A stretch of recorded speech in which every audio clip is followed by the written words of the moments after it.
কলেজে বিমান বিধ্বস্ত হয়ে নিহত বেড়ে ৩২ জনে দাঁড়িয়েছে। এ ঘটনায় হতাহতের প্রকৃত তালিকা প্রস্তুত করতে কাজ শুরু করেছে মাইলস্টোনের গঠিত তদন্ত কমিটি।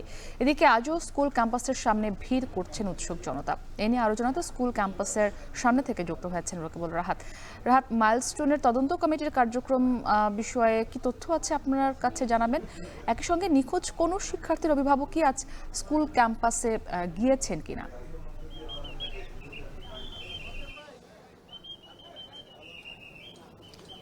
মুক্তি গতকাল যে তদন্ত কমিটিটি হয়েছে সেই তদন্ত কমিটি কাজ শুরু করেছে কিনা সেই বিষয়টি আমরা এখন পর্যন্ত নিশ্চিত হতে পারিনি, যেহেতু আজকে সকাল থেকেই এই মাইলস্টোন স্কুল অ্যান্ড কলেজ ক্যাম্পাসের ভেতরে কাউকে প্রবেশ করতে দেওয়া হচ্ছে না এবং এখন পর্যন্ত কিন্তু আমরা দেখিনি যে কমিটির যিনি সভাপতি রয়েছেন অর্থাৎ এই কলেজটির অধ্যক্ষ, তার সঙ্গে আমাদের যোগাযোগ হয়নি, যার কারণে তারা আহত নিহত এবং অন্যান্য বিষয়াদি নিয়ে তাদের যে তদন্ত কমিটিটি রয়েছে সেই তদন্ত কমিটি কাজ শুরু করেছে কিনা সেই বিষয়টি আমরা এখন পর্যন্ত জানতে পারিনি। তবে আমরা কিন্তু সকাল থেকেই দেখছি যে মাইলস্টোন স্কুলের যারা শিক্ষক রয়েছেন বা অন্যান্য যারা কর্মচারী রয়েছেন তারা মূলত এই স্কুল ক্যাম্পাসে তাদেরকে প্রবেশ করতে দেওয়া হচ্ছে এবং বাইরের যারা রয়েছেন বাকিরা তাদেরকে কিন্তু প্রবেশ করতে দেওয়া হচ্ছে না। এছাড়া গতকাল যেমন আমরা দেখছিলাম যে মাইলস্টোন স্কুলের সাবেক শিক্ষার্থী এবং অন্যান্য বিভিন্ন শিক্ষা প্রতিষ্ঠানের শিক্ষার্থী যারা রয়েছেন তারা এই কলেজ ক্যাম্পাসে অর্থাৎ দুর্ঘটনাস্থলে তারা এসেছিলেন। আজকে কিন্তু এখন পর্যন্ত আমরা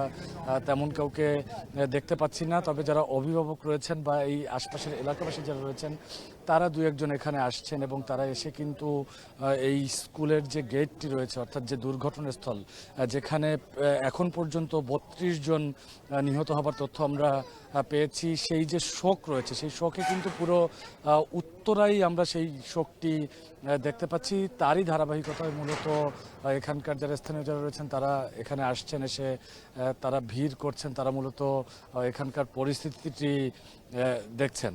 এছাড়া কিন্তু আমরা যতদূর জানতে পেরেছি যে তদন্ত কমিটি গতকালকে যেটা হয়েছে সেটি কিন্তু শিক্ষার্থীরা গতকালই এই দুর্ঘটনার আসল কারণ, আহত নিহতদের পরিচয় এবং এই এলাকার বিমান বাহিনীর দুর্ঘটনা এবং সব কিছু মিলেই কিন্তু তারা মোট ৬টি দাবি করেছিল এবং সেই দাবির পক্ষে কিন্তু তারা গতকাল ২ উপদেষ্টাকে দীর্ঘ ৯ ঘন্টা তারা এই কলেজ ক্যাম্পাসে অবরুদ্ধ করে রাখে এবং তারপর কিন্তু সন্ধ্যার পরে সেই উপদেষ্টাদের এখান থেকে আইন শৃঙ্খলা রক্ষাকারী বাহিনীর সদস্যরা বের করে নিয়ে যান এবং সেই জন্যই হয়তো আজকে স্কুল ক্যাম্পাস যেটি রয়েছে স্কুল ক্যাম্পাসটি বেশ নিরাপত্তা দেওয়া হয়েছে। যদিও আমরা দেখছি যে এখানে আইন শৃঙ্খলা রক্ষাকারী বাহিনীর সদস্য যারা রয়েছেন তারা কিন্তু এই দিয়াবাড়ি যে মোড়টি রয়েছে সেই দিয়াবাড়ি মোড়ে অবস্থান নিয়ে রয়েছেন এবং স্কুল ক্যাম্পাসের ভেতরেও আইন শৃঙ্খলা রক্ষাকারী বাহিনীর সদস্যদের আমরা দেখতে পাচ্ছি।